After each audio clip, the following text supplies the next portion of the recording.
आगे चली महाप्रभु रथयात्रा प्रस्तुति। श्रीनगर सम्मुख रथकला 180 रु अधिक निर्माणकारी सेवक रथ निर्माण कार्य लगी पड़ते। आज तीन रथर दुईटी लेखाएं नाहका चक निर्माण शेष हो तीन रथर चतुर्थ चक्रे पही संजोग पर पही कलश कार्य शेष होईछि। तुम्बरे अखबिंध खोला कार्य जारी रही। एथिसह तीन रथर पंचम और षष्ठ चक निर्माण पर जंतागाड़े भोई सेवकों द्वारा सिंगड़ा बाड़िया शेष करपटे आज अख अनुकूल होगा सह तीन रथर रूपकर सेवक माने कोण गुजरे सिंह विराल रूप खोदे जारी रखिंट। एने अधिक आलोचना करिसेंती पुरी प्रतिनिधि शिवप्रसाद दास। विश्व प्रसिद्ध घोषयात्रा चली प्रस्तुति। महाप्रभुंकर तीन रथ निर्माण कार्य व्यस्त कारीगर आप देखिपे सीधा सड़क दृश्य श्रीनगर सम्मुखें बर्तमान समस्ते कार्य निमग्न रही। कारण तीन रथरे वर्तमान सुधा 12टी चक जेतु संपूर्ण होइछि एवं आसंता भौरी तिथि में महाप्रभुंकर तीन रथ पर 6टी चक और 3टी अखर आवश्यकता रही है। यही परिप्रेक्षी में महाप्रभुंकर समस्त कार्य जेहेतु द्रुत गति आगे चली प्राय 180 रु निर्माण सेवक मैंने योगदान कर समस्ते व्यस्त रही महाप्रभुंकर से रथ निर्माण कार्य। आप देखिपे सीधा सड़क से दृश्य रथ चारिर दृश्य आम देखा बर्तमान एक प्रकार चल चंचल हो उठी ये रथ निर्माण सबू सेवायत मैंने जोड़ी आप देखु भोई सेवायत आरंभ कर महाराण सेवायत करती सेवायत और रूपकर सेवायत मैंने समस्त योगदान कर भौरी जो कम जो कम चलती भौरी चक सब क्लीयर हो रथ के 12टा चक 4टा लेखा 12टा चक 3 रथ क्लीयर हो गोटे चक पड़ी नुआ पड़ी अख पाई अखटा सबका अनुकूल हेल्ले अख कार्य अनुकूल हम भौरी कम जोरदार प्रस्तुति चली आ प्रशासन तरह जो भाया सुविधा चली कम जोरसोर आगे चली। आशा करवा भौरी तिथि 6टी चक अख संपूर्ण भाव प्रस्तुत हो जाइए। हाँ भौरी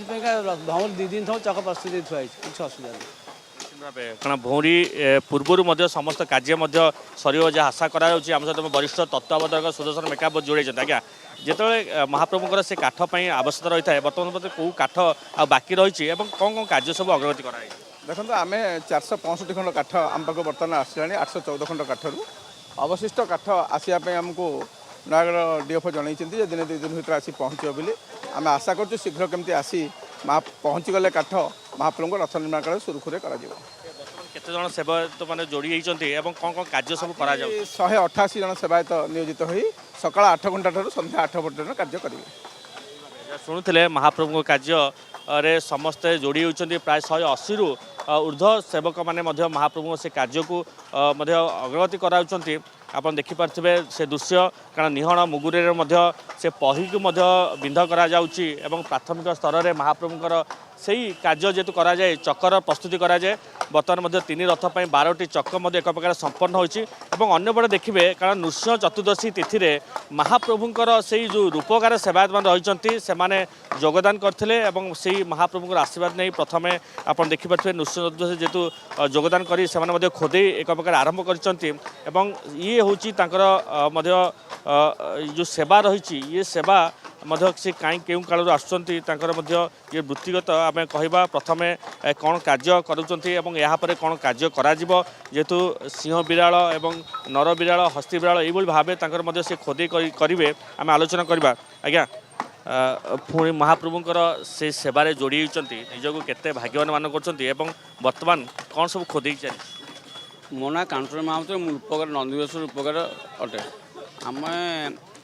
प्रथम आरंभ करदेबू नृसिंह चित्र अनुकूल करूँ अनुकूल करें नृसिंह चित्र कर आउटसाइड खाटी मूर्तिर गढ़ आरंभ करदेबू तापर आसो रथर आसो पट्टाभुज पट्टाभुज पर आसो नाटगढ़ नाटगढ़ 4टी नाटगढ़ 8टी नाटगढ़ गोटे रथर हुए है जगन्नाथ नंदीघोष रथर 8टी नाटगढ़ हुए नाटगढ़ पर आसो सिंहासन सिंहासन 4 पोचरा तापर महाप्रभु प्रभा जो जगन्नाथ जो बसंत जो प्रभा से प्रभा सब नृसिंह चित्र डाली और जोड़े मगर रही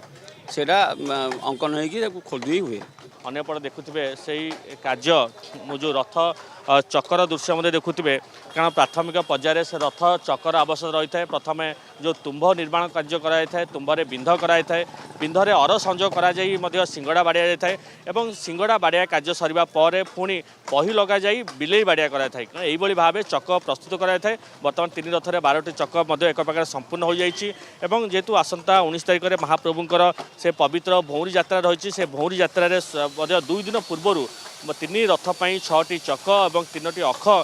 संजोग करा जो विधि परंपरा रही है संपूर्ण कर आज जहाँ जो सूचना मिलूँ आज से अखर अनुकूल कर से परंपरा विधि रही निहत भाव महाप्रभुंकर कार्य से निष्ठापर सेवा समस्ते से कार्य को आगू नौ यथेष्ट समय पूर्व 3 रथ निर्माण कार्य सर बोली जहाँ प्रतिश्रुति दौरान पुरी वीडियो जर्नलिस्ट सागर मल्लिक शिवप्रसाद दास नंदीघोष टीवी।